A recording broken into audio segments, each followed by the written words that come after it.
এই পরিস্থিতিতেই 32 নম্বর বাড়ির দিকে জনগণ যেতে শুরু করে। এটা এক ধরনের চাপ বলা যেতে পারে যে তুমি যদি ভাষণ দাও তাহলে আমরা এটা করব। কিন্তু শেখ হাসিনা সেই চাপ গ্রহণ করলেন না, তিনি একটা ভাষণ দিলেন।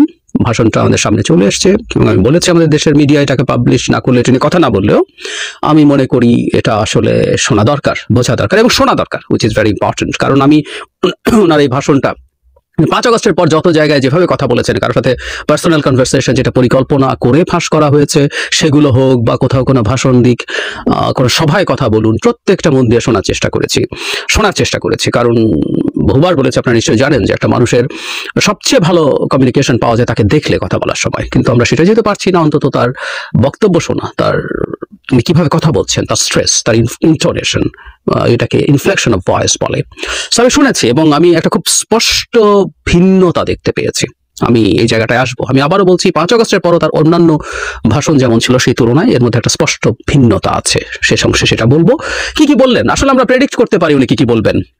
ওনার স্বজন হারানোর বেদনা আমরা দীর্ঘদিন ধরে শুনেছি, তার বাবা, তার পরিবারে কি হয়েছে খুঁটিয়ে প্রত্যেকের বর্ণনা সেগুলো বলছেন। ডক্টর ইউনূসের বিরুদ্ধে অনেক কথাবার্তা, যত ঘটনা ঘটেছে, ছাত্র জনতা, সাংবাদিক, পুলিশ, সব হত্যাকাণ্ড ডক্টর ইউনূস ঘটিয়েছেন। শুধু সেটা না, ডক্টর ইউনূসকে আরো ক্ষোভ ছাড়াচ্ছেন। আমি সেই প্রসঙ্গে পরে আসলে কিছু পয়েন্ট টুকে রেখেছি শুনতে মানে যুক্তি দিচ্ছেন না। শেখ হাসিনা যুক্তি খেয়াল করুন।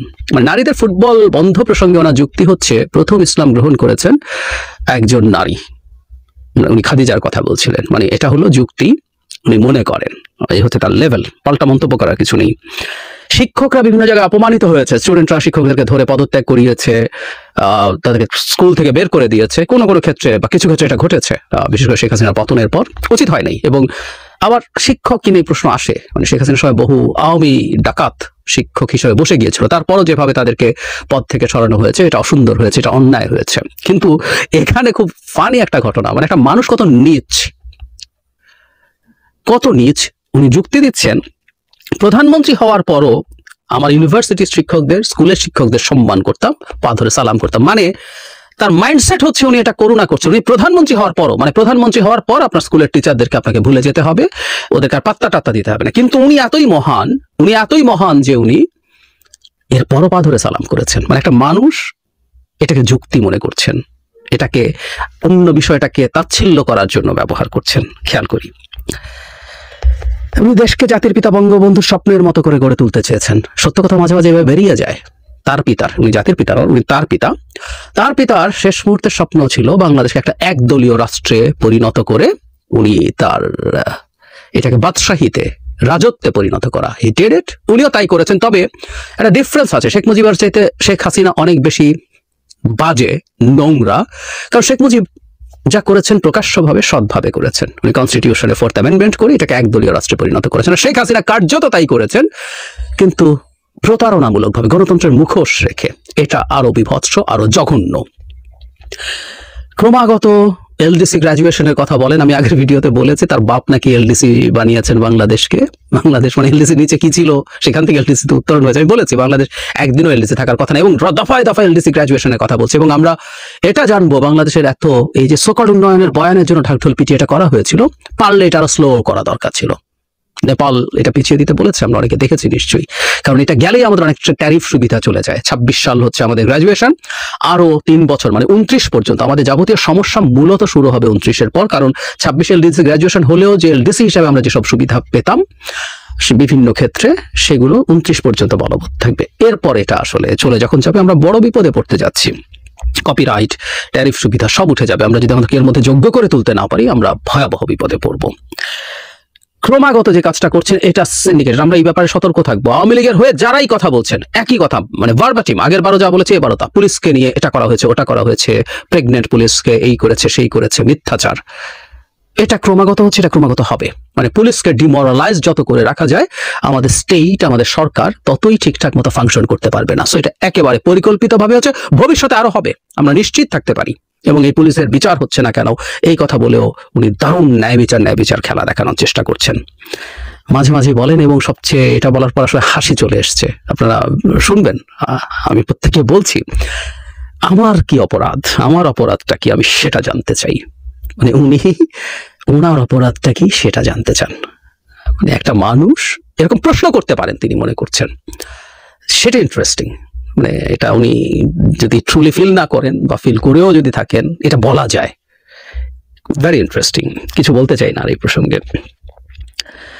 ডক্টর ইউনূসের প্রতি ওরা খুব খবরই নাকি ডক্টর ইউনূসকে এবং তার মাইক্রোফিন্যান্সকে সারা পৃথিবীতে পরিচিত করিয়েছেন। 96 সালে ক্ষমতায় আসার পর তিনি কিভাবে গ্লোবাল ফোরামে স্পেনের রানীর উপস্থিতিতে, হিলারি ক্লিন্টনের উপস্থিতিতে এসব করেছেন। তাহলে একটা প্রশ্ন থেকে যায়, এই ডক্টর ইউনূস না সুদখোর, এই ডক্টর ইউনূস না গরিবের রক্তচোষা? তো গ্রামীণ ব্যাংকের সুদ কি তখন নিচু ছিল? আরো বেশি ছিল।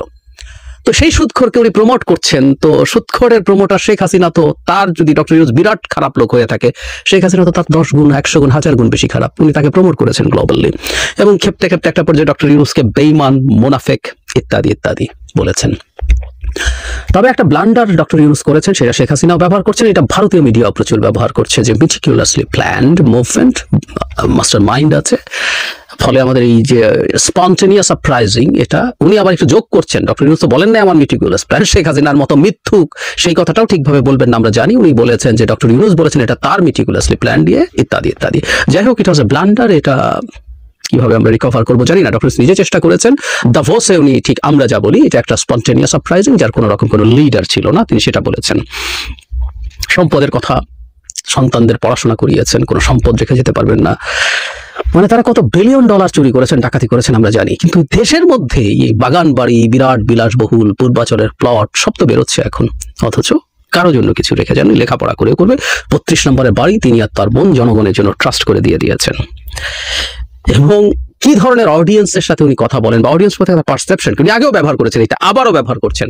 ডক্টর ইউনূস যে গণভবনে গেলেন, ওখানে গিয়ে উনি চুরি করেছেন, এই ধরনের মন্তব্য উনি করছেন। 32 নম্বরের কথায় তার একটু মনে হলো গলা ধরে আসলো, কিন্তু আমি এটাকে পাত্তা দিতে চাই না। সাইকোপ্যাথ, মানে এই অভিনয় উনি করতে জানেন। কারণ বছরের পর বছর, 50 বছর পর স্বজন হারানোর বেদনা তিনি বলার সময় কাঁদার অভিনয় করেন কথাটা আমরা বলবো। উনি এটা বেচেন, তো তাই অভিনয় করেন কথাটা বলতে বাধ্য হচ্ছে এত বছর পর। মর্মান্তিক ঘটনা, কিন্তু 50 বছর পর প্রতিবার বলার পর কাঁদা আসে না। উনি কাঁদার অভিনয় করেন, ওনার স্বার্থের জন্য করেন। এখানেও তাই হলো। বাড়ি ভেঙে ফেলা হচ্ছে, বাড়িটাকে কেন এত ভয়? দেশের মানুষের কাছে উনি বিচার চেয়েছেন, দেশের মানুষই আসলে এই কাজটা করেছেন। আমরা কি আপনাদের জন্য কিছুই করিনি? অন্ন বস্ত্র বাসস্থান চিকিৎসার জন্য কিছুই করিনি? ছাত্র সমাজের কাছে বিচার চায়, জনগণের কাছে বিচার চায়, যাদেরকে ভুল পথে নিয়ে যাওয়া হয়েছিল, ইত্যাদি ইত্যাদি বলা হচ্ছে। এবং তিনি এটাও বলেন যে এটা ভাঙলে আমরা আবার গড়তে পারবো। ভাঙাই যায়, ইতিহাস ভাঙা। ইতিহাস ভাঙা যায় না, ইতিহাসের জায়গায় মুজিব থাকবেন, শেখ হাসিনা তার জায়গায় থাকবেন ফর শিওর। বাংলাদেশের না শুধু এই অঞ্চলের সবচেয়ে ঘৃণিত স্বৈরশাসকদের একজনের শেখ হাসিনা তার জায়গা পাকাপোক্ত করে ফেলেছেন, কোন রকম কোনো সন্দেহের কিছু নেই। কিন্তু আবার গড়তে পারবেন বলাতে মনে হলো বেগম খালেদা জিয়াকে তার বহু বছরের বাস করা বাড়ি থেকে উচ্ছেদ করেছিলেন। শুধু উচ্ছেদ না, তার যখন রমরমা স্বৈরাচারীর সময় তখন বিদ্রুপ করছিলেন, তালির মধ্যে মাস্তানের মতো বলছিলেন। কোনো একদিন তিনি ক্যান্টনমেন্টে ঢোকা নিয়ে ঝামেলায় পড়েছেন, সেদিনই ডিসিশন সুযোগ পেলেই তাকে তুড়ি মেরে বলছেন বের করে দিয়েছি। তো ওইখানে সেই বাড়ি থেকে উচ্ছেদ করে বহুতল ভবন হয়েছে, পথ উনি দেখিয়েছেন। এই 32 নম্বরেও কি স্থাপনা তৈরি হবে, লোকজন এখন সেসব হিসাব করছে। and they are rightly doing that। আর এসে কোনোদিন করবেন আপনি, মানে শেখ হাসিনা যতদিন আপনি এভাবে কথা বলতে থাকবেন, আওয়ামী লীগের ফিরে আসার যদি তিল পরিমাণ সম্ভাবনাও থেকে থাকতো, ওটুকু আরো দূরে সরতে থাকবে। আমি জানি না উনি বোঝেন কিনা। তারপর তিনি আগুনের কথা এনেছেন, মেট্রো রেলে আগুন, বিটিভির আগুন। আমার মনে পড়লো মুহূর্তের মধ্যে তার সে মায়াকান্নার কথা। সে মায়াকান্নাও আমাদের মুভমেন্টে দুর্দান্ত ভাবে আগুন জ্বালিয়ে দিয়েছিল। আবারও উনি এটা বলছেন। উনি আহতদের দেখতে যাচ্ছেন, উনি মেট্রো রেল বিটিভি গিয়ে কাঁদছেন। অভ্যুত্থানকারীদেরকে ফ্যাসিবাদী বলছেন, তাকে নাকি ফ্যাসিবাদী বলা হয় এটা ঠিক না। আসলে তাকে ফ্যাসিবাদী বলা উচিত না। আমি বহুদিন থেকে বলছি, প্লিজ, একটা ডাকাতকে কেউ ফ্যাসিবাদী বলেন, একটা মাফিয়াকে কেউ ফ্যাসিস্ট বলেন না। হিটলার মুসলিনি অপমানিত হয়, বহুবার বলেছি। হিটলার মুসলিনি অপমানিত হয়, শেখ হাসিনাকে যদি আমরা ফ্যাসিস্ট বলি, খুব সিরিয়াসলি মনে করি। আপনি ফ্যাসিবাদী নন, আমি বলি না, অন্তত প্রথম দিন থেকে আলাপটা করছিলাম।